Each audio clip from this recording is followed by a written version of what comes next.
All right. Should we do this? All right. Well, first of all, thanks everyone for jumping in here. We will try to make this entertaining, hopefully educational as well. We're going to be talking about powering agentic payments, but that's going to be like the finale of this, right? I want to spend a lot of time talking about some of the design decisions that we made at Lithic, because I think it's helpful to think through why we made those decisions, and hopefully you can take that back as we're all building fintech products, infrastructure to your orgs, right? So I guess to start off, right, I run product at Lithic. For those of you who don't know Lithic, we're a modern card issuer. So we basically provide infrastructure for companies like Mercury, Parker, AvidXchange to basically build great experiences on top of it. I have been in this space for a long time. So I started in the early days of Adyen. I built out our issuer processor and commercialized it there. When we were doing that, we were looking at a bunch of the first generation modern issuers. So we were looking at Marqeta and Galileo and seeing like what they were doing. So have experience looking at that. From there, I went to a company called TripActions, which is now called Navan. It's basically, they do travel management. But the idea was, could we build a spend management offering using card technology? And so there we used Stripe as our issuing stack. And then right before coming to Lithic, I was at a company called Neum. And Neum was doing pay-ins, payouts, and issuing. On the issuing side, our underlying issuers were Thread, FIS, and Fiserv. So to give you a sense of like, I've kind of been through the whole gamut, like the legacy, the first generation, and then like this next generation. So I've seen a lot of it. I joined Lithic at the beginning of this year because I think we had made a lot of these like the right design choices, and I think it's easy to go back and look in the mirror and say like, why didn't everyone else? But I think hindsight is 2020. You're building a new business. Like, I think Marqeta is a great example. They were defining a new category of modern issuing. So inherently, you're gonna do some things that might not make sense today, right? But I think like as we walk through some of the things that I want to talk about is like, all right, what were the challenges that we had as we were building out Lithic?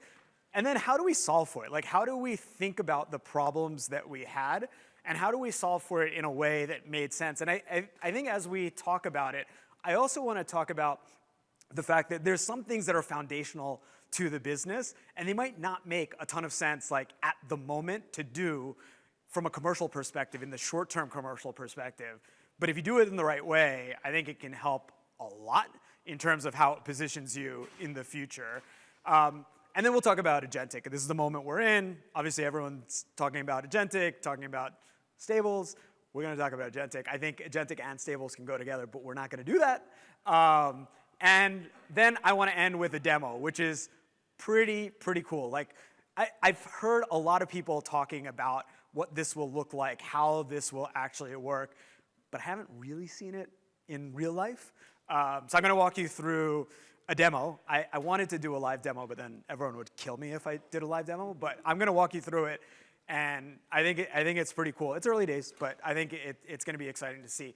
So like any good superhero or payments infrastructure, you have to have a good origin story. So for the folks that don't know, Lithic actually started out as a company called privacy.com. And the idea was pretty simple, right? Which is like, you're giving cards to all sorts of online merchants all over the internet. And some of them you know, and some of them you don't know. But you don't want to expose your underlying bank account to all of these merchants, but you want to buy stuff, right? And so this was the premise. And it really took off. Like as soon as Bo, Jason, and the team pushed out privacy, we just saw this big uptick of people that were like, yeah, that makes sense. Like I want to have something like that. But where we kind of ran into a roadblock, right, was that like we were in this place where card issuing, it wasn't really built for what we were talking about, right? Because like if you think about it, card issuing at that time was really built for banks. And it was like, hey, let me issue a card and I'm gonna send it to you. It wasn't really about issuing cards at scale. The other thing was that like from a controls perspective, you had like your first generation modern issuers talking about in-auth controls, but it didn't make a lot of sense for our customers because like it's just people like you and me. that are using cards, and the kinds of controls that we wanted to put in place that would be programmatic, they didn't exist. And so we could force our legacy processors to do it. But if any of you have worked with any of them, it's tough. It takes time, it takes money, and in the end, you don't really get what you want, right? So I think for us, we were like, oh, great. Let's just do what any naive technical engineering team would do, right? Which is like, let's just build this ourselves. Now, I will tell you, that is a crazy, crazy thing to do. We thought we were going to get it done in 6 months, and it took us a hell of a lot longer to do it. Because like, if you think about like the card networks, all the regulations that they have in place, you think about the compliance, the AML, all the regulatory cover that you need to think about, and then you need to have like a highly scalable platform to be able to handle accounts, transactions, everything at scale. It's not easy. And I think that, there's always things that pop up that you just don't expect. I mean, I'll tell you from the acquiring side, when I was at Adyen, when we had been doing this for a really long time. And when we stood up US acquiring, for the first 6 months, we were getting downgraded on every single transaction. And we couldn't figure it out. We just couldn't figure it out. And then finally it turned out that someone had checked a small box in one of the forms that we had submitted to the card networks that made our bin an airline bin. And so we were getting downgraded on everything. And we couldn't figure it out.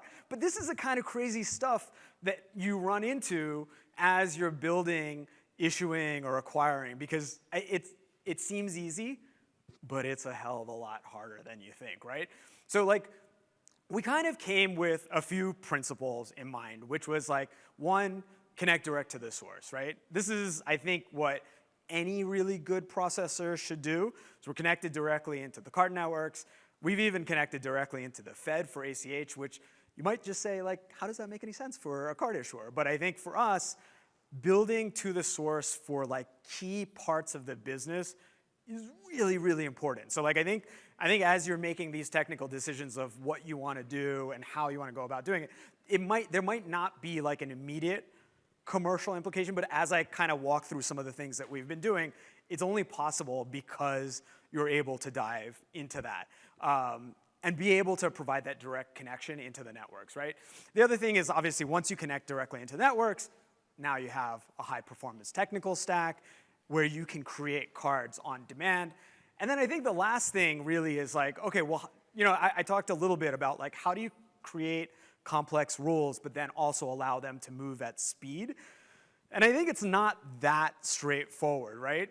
So like today, just so that you know, like privacy was a business that we had in the early days. We're issuing cards for individuals' businesses to protect their underlying bank account. We still run that business.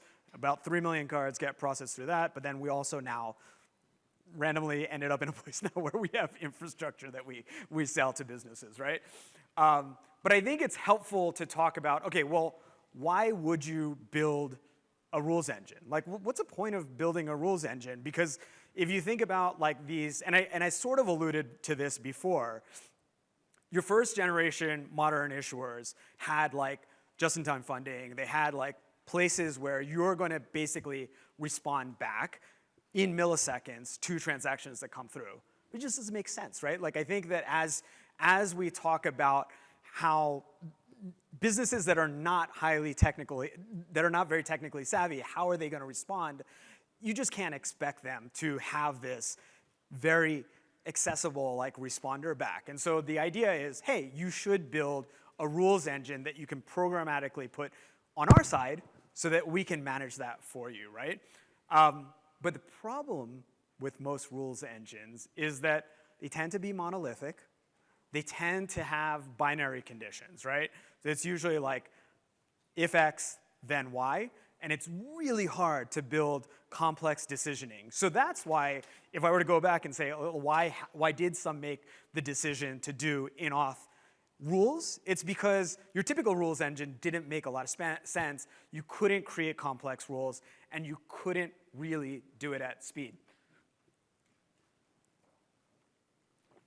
Should I put it down? Should I put it down below?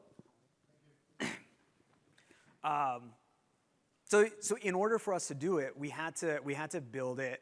So we built it on WebAssembly, and it allowed us to have composable modules that also introduce complexity into the types of rules that we were creating, right? So then you kind of talk about, okay, well, what does that mean from a speed perspective, and how were we able to then be able to act on these really complex rules, because traditionally it's really hard.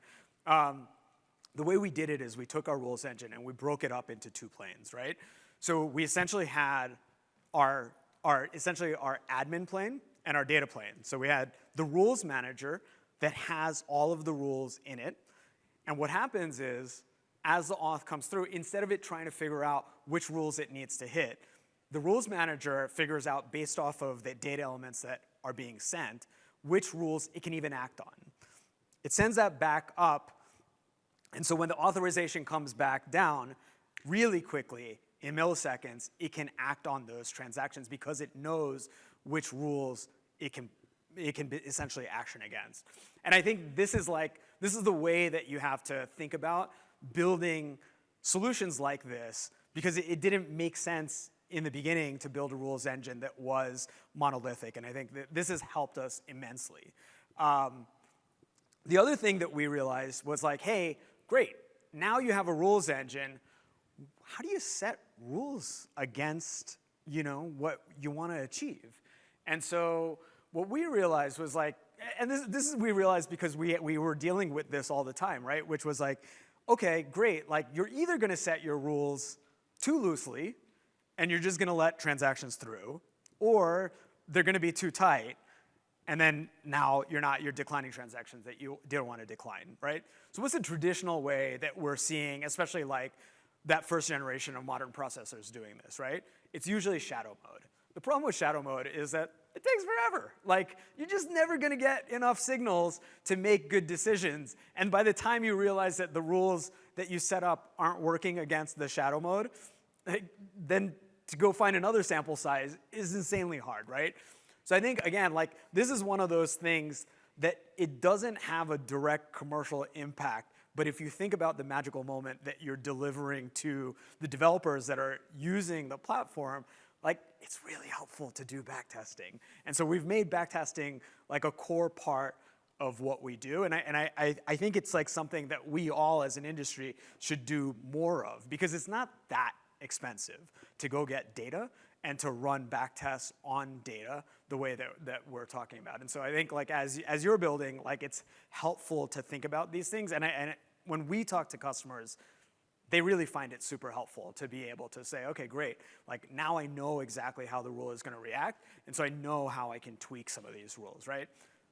But then once you've set the rules, right, so then the next question is, okay, like, once you've set the rules, how do I figure out what is actually happening? And I think this is like the hardest thing to do, right? Because most of the time, you're getting decline codes that are usually just numbers, and you have no idea what they mean. And a lot of times, you have no idea why they've been acted on. And so one of the things that we said was like, look, there's like a bunch of personas that we need to think about, right, as we're building this.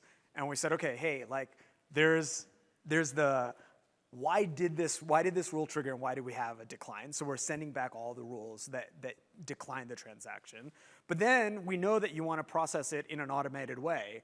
So we want to be able to provide that level of detail. And then lastly, like, you're going to have customer support trying to deal with a cardholder, trying to figure out what's going on.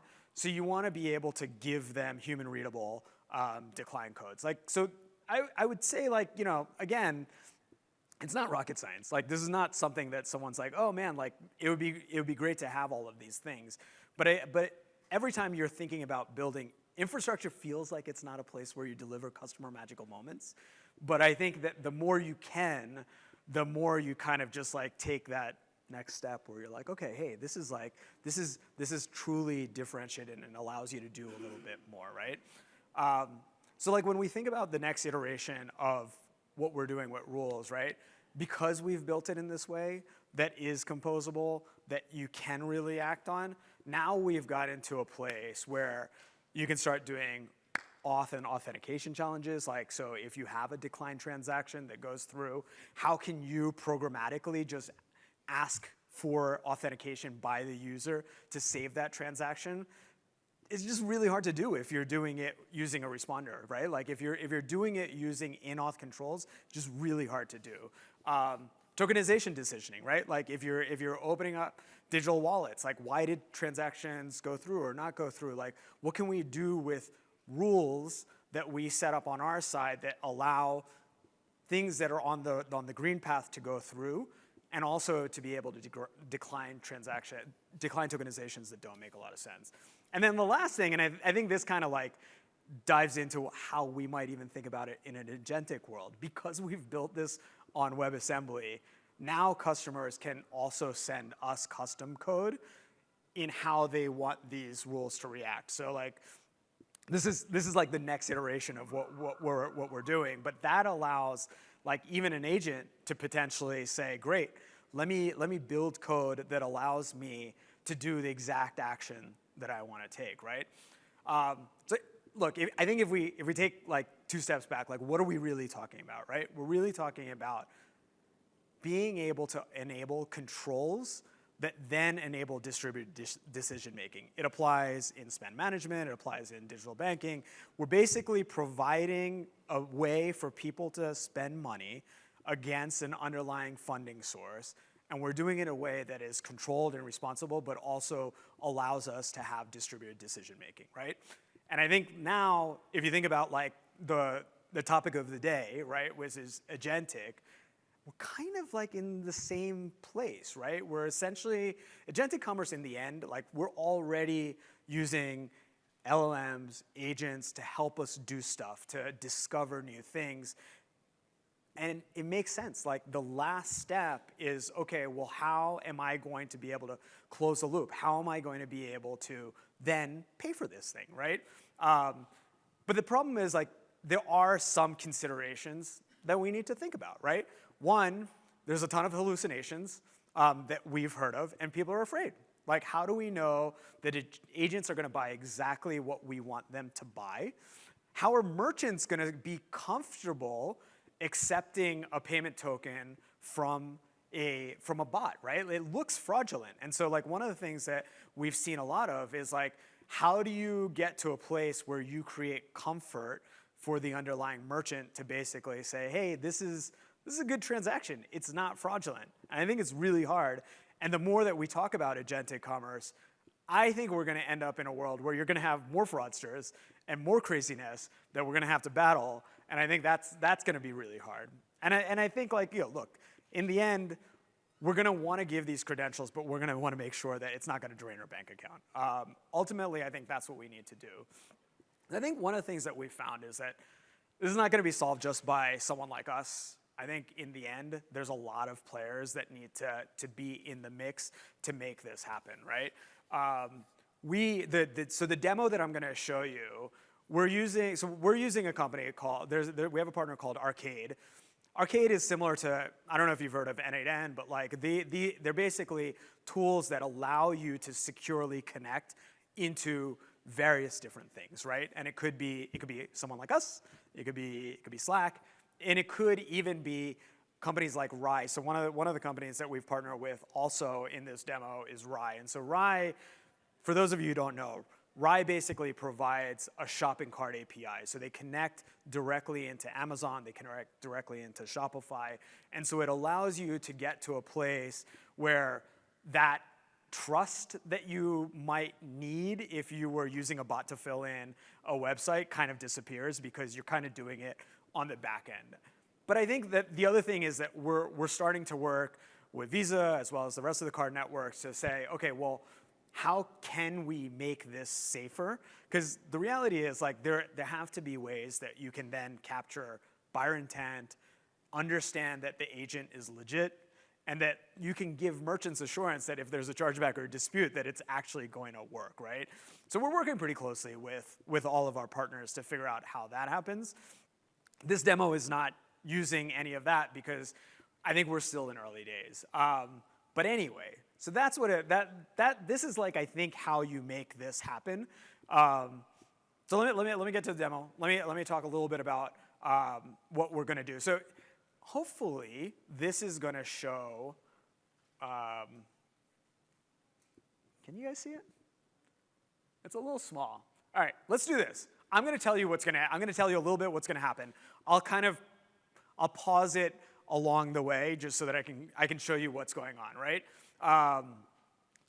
Essentially, like, just so you have it, right? This side of it is the conversation. Here's like where we're going to generate cards. Go to Amazon, go to Shopify, and here's like where we are seeing various prompts come through. So basically, what the shopping assistant right now is doing is it's saying, hey, what do you want to do today? And we're essentially saying, hey, we want to go shopping. Can you create a $50 card that I will use as a one-time use transaction?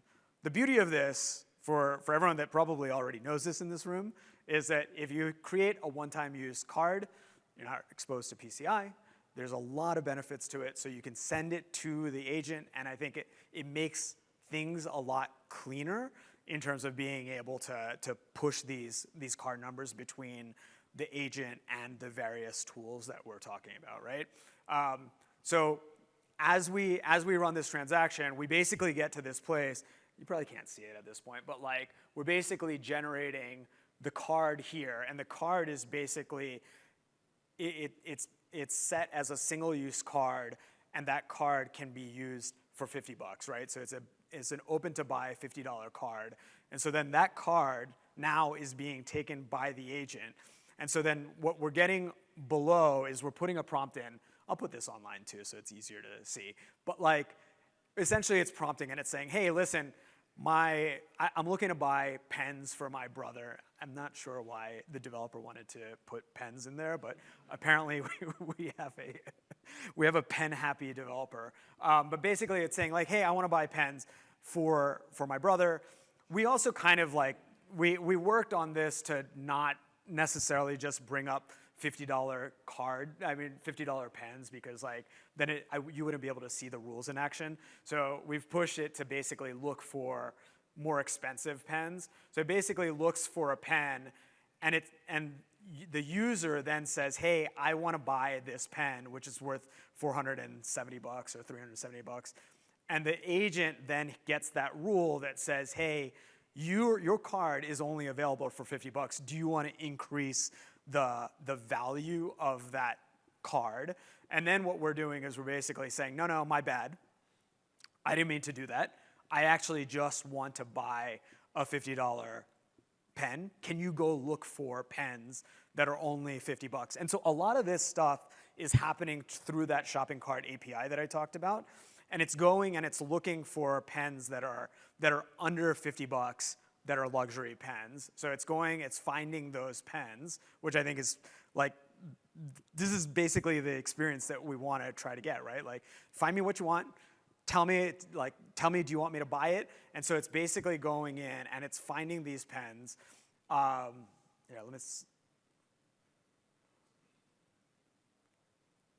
right, so here it finds the pens, and it says, hey, these are the pens you want. Do you want me to buy it, or do you want me to keep looking and doing more research? And it basically, the prompt comes in and says, hey, no, I want to buy this pen. And so what then ends up happening is that you get the agent to say, okay, where do you want me to send it to? And so now what's happening is that it's figuring out, based off of the shipping address that you already have in the agent, that you need it to be sent here. It's calculating the tax and the full amount, and then it's saying, hey, is this the right pen that you want me to buy? And then it's ultimately going and buying it, which is pretty damn cool. So it's really hard to see here, and I was hoping that it would be a little bit bigger, but I'll post this online. But what's really cool about this is that this is like finally a way where we're seeing an agent generate a card, be able to take that card, which is highly controlled, apply it against search results, not buy something that it shouldn't, figuring out if you want it, and sending it to your house. And so this was actually done. The guy that bought this is now getting a whole bunch of pens to his house.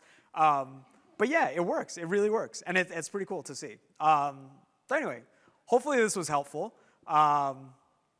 Questions? Yeah. Maybe we'll start here in the front. Go for it. Yeah, right here in the black in the hoodie. Oh, sorry. You were as far to the front as I can find. So this is very interesting. In this workflow, Yeah. so I know like you're not building infrastructure. Yep. What about there's Mike. So in this workflow, why not let the shopper go shopping with the agent, find the gift that they want to purchase, and then at that moment approve a budget for exactly the amount of that purchase so that the agent doesn't have to ask for more funds or have a card that's been issued to it that's for more than the user wants to spend, which I assume implies some risk. Yep. 100%. I think so. That is how this would normally flow. The reason that we did it this way is to be able to show that it would hit some budgetary constraints. I think ultimately you're right. Like you're basically gonna go to it. You're gonna look for the item that you want, and you're basically gonna say, go buy it, and it's gonna say, do you want me to spin up a card for this much money? This is how much it's gonna cost, and do you want me to just go ahead and do it? I think that's like the real flow that it would look like. We just tweaked it so that you could see like that you could have multiple cards and that you could also set budgets against it. But I do think there's some really interesting things that you could also do with multiple cards with different budgets that you would give your agent, right? So I think there's a few different flavors of how this could work, but yeah.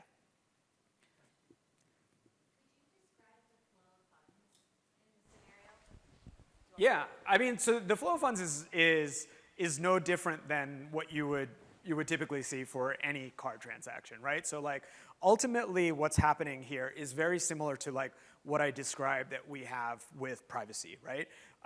Essentially it is a virtual card that is against a funding source.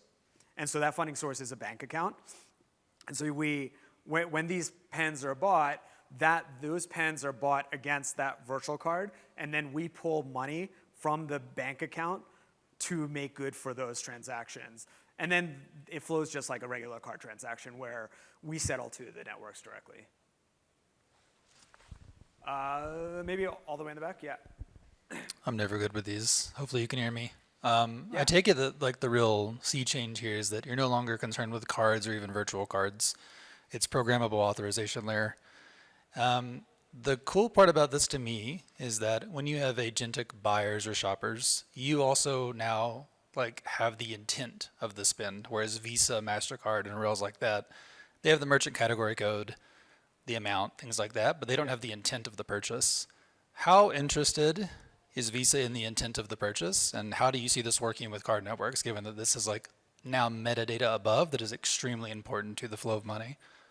I think that's exactly what Visa's trying to do with the Visa Intelligent Commerce token framework. I think that the other networks are also working on similar kinds of things. But essentially, it's like the things that they want to capture in the token are buyer intent, and then the second one is authentication of agent, right? So like, do I believe that the agent is legit? And then have I confirmed that the buyer actually wants this? And I think that like, in this case, you don't really need it because like you're essentially generating a card specific for that need.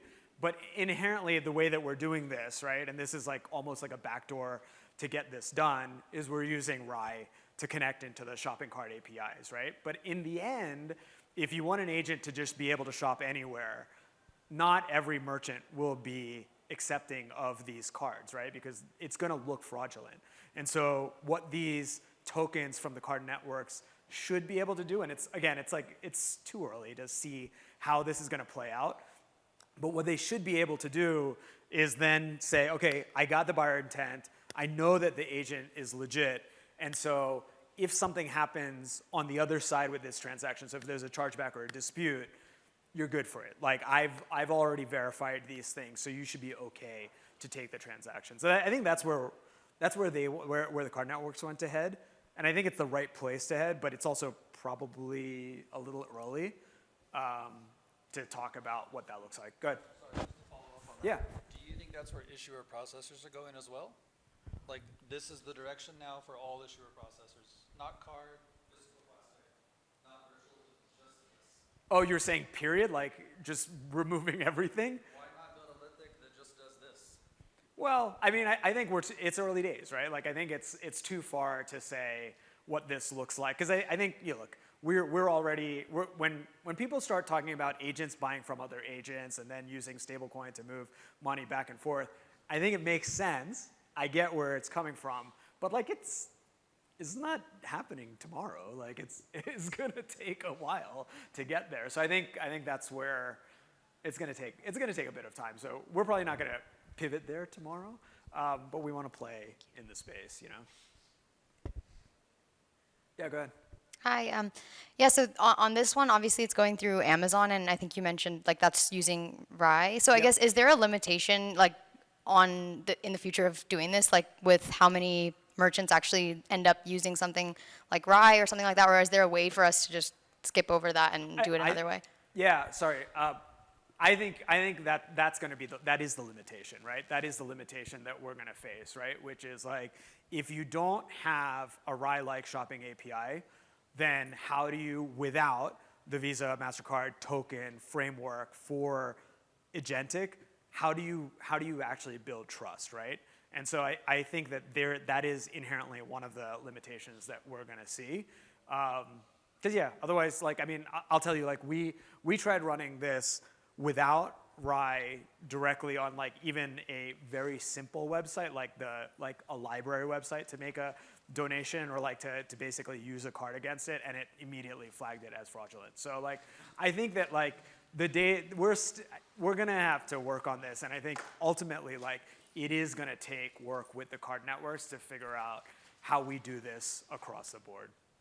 Just a quick follow-up is like, I guess something like browser use, or like the agent actually being able to access the browser and insert like card details and things like that. Is that something that's feasible, or is that also like a security, like privacy concern? No, it's feasible, but even though it's feasible, in general what we're seeing is that a lot of these transactions are just failing when they get there because they're being flagged. Thank you. Good. You touched on this, but like, can you just say a little bit more about how much of a cluster disputes are going to become? You're saying incredibly stupid things to an agent. Like, I want to vote for my toddler, and a vote could mean a Mastercraft or like a rubber ducky. And so obviously, you virtual card like budget balance solves some of this. Like, even here, we told the agent to buy twice. I think it says, like, sounds good, let's buy it, and then we say everything looks perfect, buy it again. Right. So if we bought it twice, like, the intent is somewhat ambiguous there. So how does, like, dispute chargeback liability start to diffuse across this stack? I am in full agreement with you that it is going to be messy for sure. And it's not clear, like, even on the token side, like when we talk about from the card networks, is it a customer-initiated token? Is it a merchant? It's not a merchant-initiated token, but what is it? Is it an agent-initiated token? What are the rights on that? Like, what are we talking about? How are you going to be able to fight disputes and chargebacks against it? So yeah, I'm in the same boat. I think that it's going to become messy for sure, but inherently I do think that like this is the way things are going to move, and so yeah, figuring it out and like setting the right framework to do it will be helpful. But yeah, because inherently, like I said, I do think that fraudsters are going to take advantage of this, right? If all of a sudden folks are using Agentic to make payments, all right, God, it's gonna be crazy. It's a perfect opportunity, right, to have fraud. I hate to monopolize, but Yeah, go for it. whenever people talk about accidentally buying Mastercrafts, I always think about, why not just take it to business first, like go in the commercial space? Wait, say it one more time. Whenever people are worried about accidentally buying boats, for example, like Yeah. when that's a concern, that's a consumer concern for the most part. In the business space, where people are spending millions of dollars on marketing spend, you have less disputes, less chargebacks, less risk of fraud, Yeah. honestly. This use case, to me, seems like a much better use case for the commercial space first, right? So like I have something like a keycard.sh, which is agentic identity, if anybody's heard of them.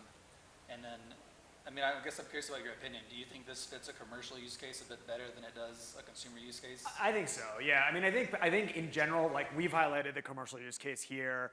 I think when you hear other folks talking about the commercial use case, when they talk about the agentic commerce use case, they usually use the consumer use case as a way because it's like more tangible. Like, oh, I want to buy travel or I want to buy pens in this case. But I think that the reality is like on the commercial side, there's a lot that you can do, and I think to your point, there will be less dispute. So like, the simple example is like marketing spend, right? Like, I want to spend on LinkedIn, I want to spend on Google and Facebook. Help me optimize the spend. Use the card. This is my budget. These are the only 3 merchants you can use it at. Go for it, right? I think that kind of thing, it makes more sense like that you would use an agent to do it because you don't like that's the place where you have zero joy in buying something, right? Like when you're buying like travel, you kind of want to be invested in it, but like if you're just buying marketing spend, like yeah, just optimize it for me and just buy it, you know? Like I'll tell you what the budget is and go for it. So I do think that the commercial use case is like a better use case, but I think most of us have talked about the consumer use case mainly just because it's kind of more tangible and easier to understand. I was wondering, are there any special considerations for paying with a bank account versus a card? I don't know if you guys discussed like pay by bank, but are there any special considerations or things like waiting time to like get your bank account approved, or like how does that play into agentic payment with a bank account? I think like the thing with, I mean, so we don't do pay by bank, but like in general, like I think that if I look at pay by bank, it doesn't have the same level of controls that you have with virtual cards. And so I think inherently it makes more sense that you would use a virtual card for this type of scenario. Like, because like there's, you could talk about the pay by bank stuff in terms of like what is the back end of it, like chargebacks and disputes and everything else. And maybe that could be an issue, but like moreover that, like there's just no way that you could set the level of controls that you can set on a card on a bank account. So I do think that this is like a cleaner mechanism, but I could be wrong. What are your thoughts on Fund 5?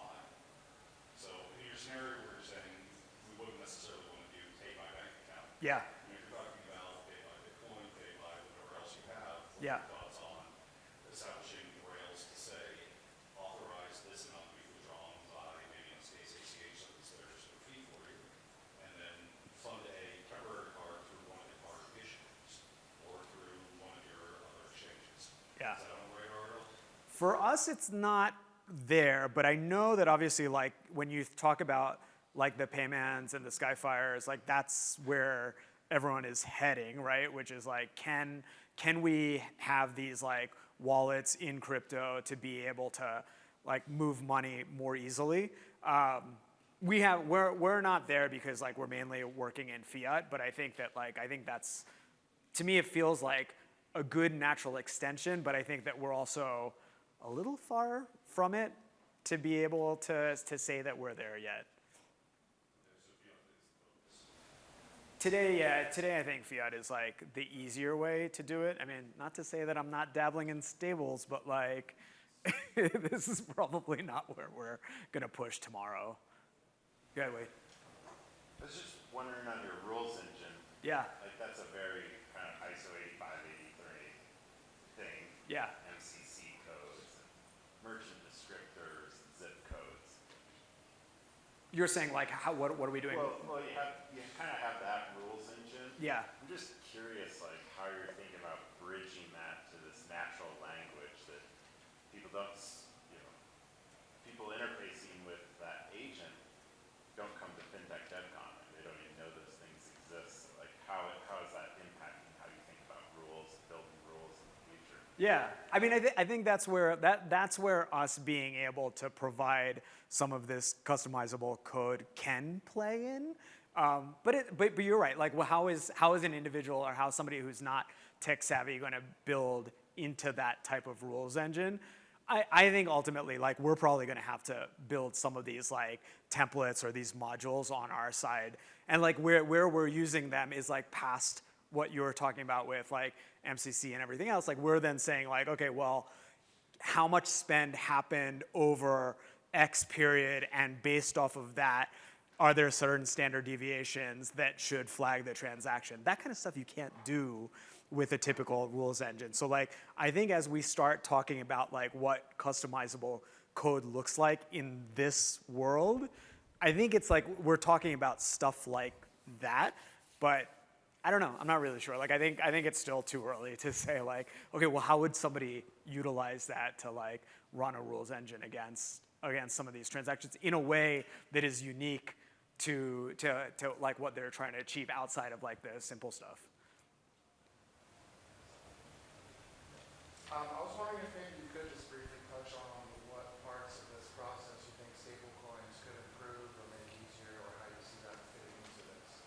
So I think that, and again, this is like back to like what I was saying with Payman and Skyfire. Like I think that the place that it can potentially help is that if you're talking about low dollar transactions, I think that's where stables could potentially be helpful. But again, like the question is like, how much are gas fees? Like how much are we really like, how much are you really saving by putting it on stables? I do think that if you end up in this world that people are imagining where agents are paying agents like micro transactions, then inherently it does make sense to have it on stables.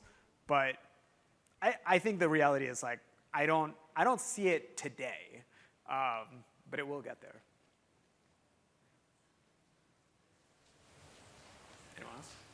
One more question. At one point you described how this process was going to be immediately flagged as fraudulent. So it's essentially a bot Yep. in the current payment process. What needs to happen there so that, you know, I'm going to say users that are sort of augmenting their shopping with bots are first-class citizens in the payments world? Can you explain? Yeah.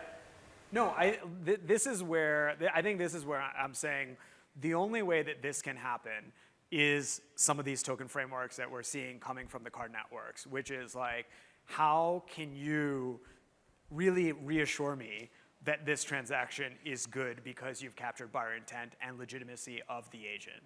If you don't do that, there's just no way that it's gonna, it's just really hard for it to work, right? Then you need to use something like what we're using, which is Rye, to connect into the shopping cart API, but you can't do that everywhere, right?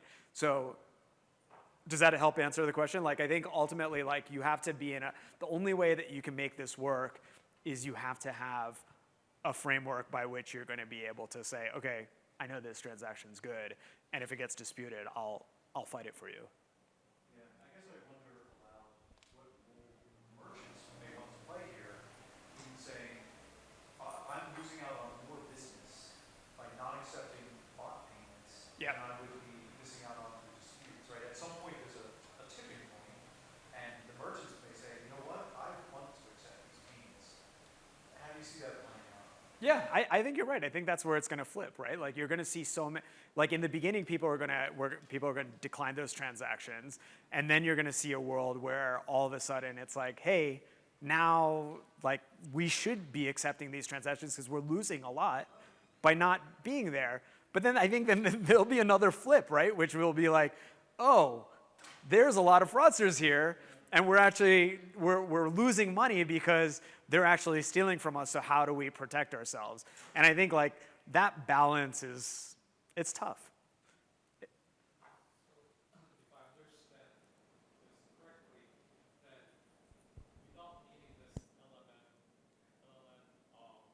conversation, Yeah, bots, let's say if I as a user create a bot that conveys the intent through the right API, yep. that in fact agentic payment or we're going to help people who use this bots actually to make legitimate payments. One more time, say it again. It seems like from the conversation, if we let's say just replace this LLM conversation Yeah, with use of bots that have been there for decades already, yeah.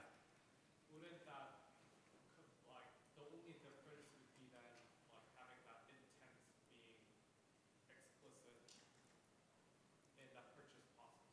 I agree. I think that is like it's not a big change, but I think that that's what you're capturing. You're capturing those two things to legitimize the transaction. And the question will be like what we were asking about merchants, right? Like, will merchants feel like they can accept the transaction based off of these two things? How much are they losing by not accepting them? And how much are they losing by accepting them and losing out to fraudsters, right?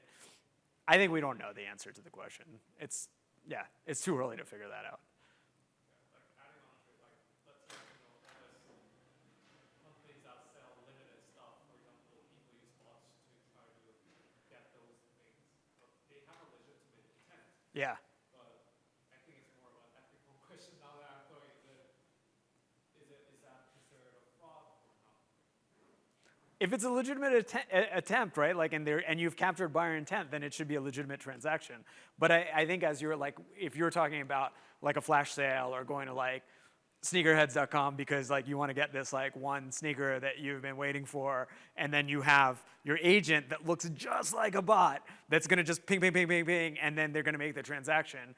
It's gonna be really hard, like to tell the difference. I agree. Like I think it's gonna be really tough to know the difference between like the bot transaction and the agent transaction. They're gonna feel almost the same. And so unless the merchant is willing to accept the token for the buyer intent, like then you're probably gonna decline it. Good.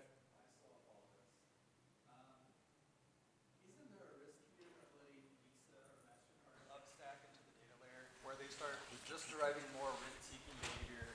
They have more power, innovation slows down. Is there, I mean, this is somewhat of a philosophical question, but is there any need to hold back some of this data and like provide minimal intent Yeah. to these networks? Are people even interested in that? Look, I mean, I think it's like I think that's the question that everyone had when the networks put out network tokenization. I think like there's the question becomes, here we are talking about all of these merchants not accepting transactions because you don't have these data elements. And so then you go, okay, well, who can help us do that? I don't disagree with you that like there's places where everyone's like, am I giving too much data to the networks? And I think we had that conversation like when we had network tokens in the early days. But I think ultimately like we've been okay with it because it helps to create a lot of great experiences that you couldn't have if you didn't have them, right? So if you didn't have the tokens. And so, yeah, I think to answer your question, like from a philosophical perspective, it'd be great not to have to hand over so much data, but then you have to ask yourself the question, okay, well, if not the networks, then who? All right, feels like we're getting pushed out. Thanks, everyone.